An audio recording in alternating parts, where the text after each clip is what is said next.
আমি যখন ক্লাস 5-এ পড়ি তখন আমাকে যদি একটা দোকানে যেয়ে বলা হতো এটা কিনে নিয়ে আসো, আমি সিম্পল ওটা কিনে আনতে পারতাম না। কিন্তু আমি অ্যাডমিশন টেস্ট যখন দিই তখন বাংলাদেশের সবগুলো ইউনিভার্সিটিতে, মানে যেখানে যেখানে আমি অ্যাডমিশন টেস্ট দিছি সব জায়গাতে আমি একা যেয়ে পরীক্ষা দিছি। এরপরে আমি যখন উদ্ভাসে পড়াইতাম তখন প্রায় 30টা জেলাতে আমি একা একা যেয়ে ক্লাস নিয়ে বেড়াইছি।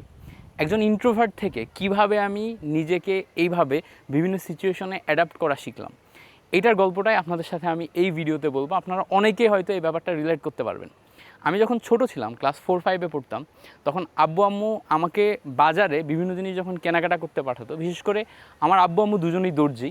তো আম্মু যেহেতু লেডিসদের কাজ করে, তো ওখানে লেডিসদের বিভিন্ন পোশাকে অনেক বেশি সুতার প্রয়োজন হয় এবং বিভিন্ন কালারের সুতার প্রয়োজন হয়। তো উনি আমাকে বারবার বিভিন্ন সুতা কিনতে বাজারে পাঠাইতো। তো ওই সময় বাজারে যে আমি দোকানের কাছে কোনোভাবে বলতেই পারতাম না যে আমার এই কালারের সুতা লাগবে বা এটা লাগবে, এবং আমি প্রচণ্ড লজ্জা পাইতাম। প্রচণ্ড ইন্ট্রোভার্ট ছিলাম, নিজের ভিতরে থাকতে পছন্দ করতাম, কখনোই কোনো কথা ঠিকমতো বলতে পারতাম না। কিন্তু আমার আব্বু আমাকে বারবার পুশ করতো, যে তুমি যে জাস্ট একবার বলে ফেলো তোমার সাহস হয়ে যাবে, একবার কাজটা করে ফেলো তোমার সাহস হয়ে যাবে।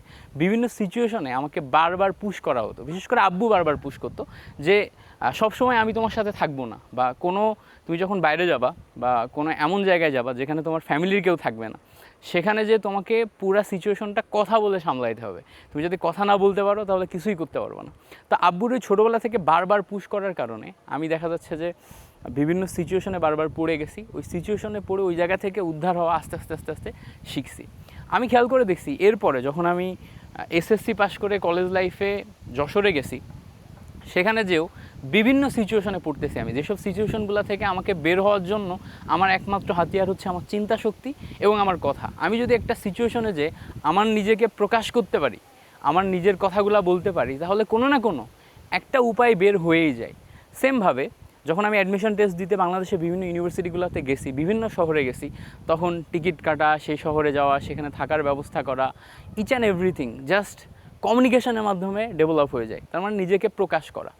তো যে কোনো মোমেন্টে আমরা যখন নিজেকে প্রকাশ করতে যাই আমাদের কিন্তু একটু আনকমফোর্টেবল লাগে। যেমন 2-1 দিন আগে আমাদের হচ্ছে গ্র্যান্ড সেলিব্রেশন প্রোগ্রাম হলো। গ্র্যান্ড সেলিব্রেশন প্রোগ্রামে আমাদের সাথে পড়াশোনা করে চান্স পাইছি এরকম 2000 শিক্ষার্থী আমাদের সাথে গ্র্যান্ড সেলিব্রেশন প্রোগ্রামে অংশগ্রহণ করছিল।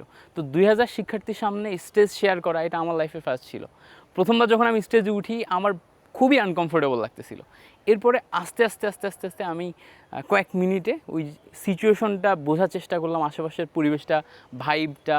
আমি হচ্ছে যে একদম স্টেজে আসি, স্টেজ থেকে চারি সাইডে লাইট, আমি আশেপাশে শিক্ষার্থীদের দেখতে পাচ্ছি না, বাট সবাই আমাকে দেখতে পাচ্ছে, অন্ধকার। ওই সিচুয়েশনের ভিতর দিয়ে যাওয়ার ফলে আস্তে আস্তে আমার ওই সিচুয়েশনটা অ্যাডাপ্টেশন হয়েছে। এরপরে যে আমি কমফোর্টেবল ফিল করা শুরু করছি, তারপরে আমি নিজেকে প্রকাশ করতে পারা শুরু করছি। তো আপনারা যারা আমার এই কথাগুলোর সাথে রিলেট করতে পারতেছেন যে আপনি আনকমফোর্টেবল ফিল করেন বিভিন্ন সিচুয়েশনে যে নিজেকে প্রকাশ করতে, আপনাকে ওই সিচুয়েশনের মধ্য দিয়ে গো থ্রো করতে হবে, ওই সিচুয়েশনের মধ্য দিয়ে যাইতে হবে। যদি আপনি একবার ওই সিচুয়েশনের মধ্য দিয়ে যান, একবার ওই সিচুয়েশনটা এক্সপিরিয়েন্স করে ফেলেন, তখন আপনি বুঝে যাবেন যে ঠিক ওই মোমেন্টে দাঁড়িয়ে আপনাকে কী করা উচিত, কী বলতে হবে, কীভাবে বলতে হবে। পরের বার দেখবেন যে আপনি অটোমেটিক পারতেছেন। সো ভয় পাওয়ার কিছু নাই, যে কোনো সিচুয়েশনের মধ্য দিয়ে একবার, দুইবার, তিনবার গো থ্রো করেন, একবার এক্সপিরিয়েন্স করেন, ইনশাল্লাহ আপনিও আপনার এই ফেয়ার কাটিয়ে উঠে খুব ভালো একজন কমিউনিকেটর হয়ে উঠতে পারবেন। Thank you so much for watching this video.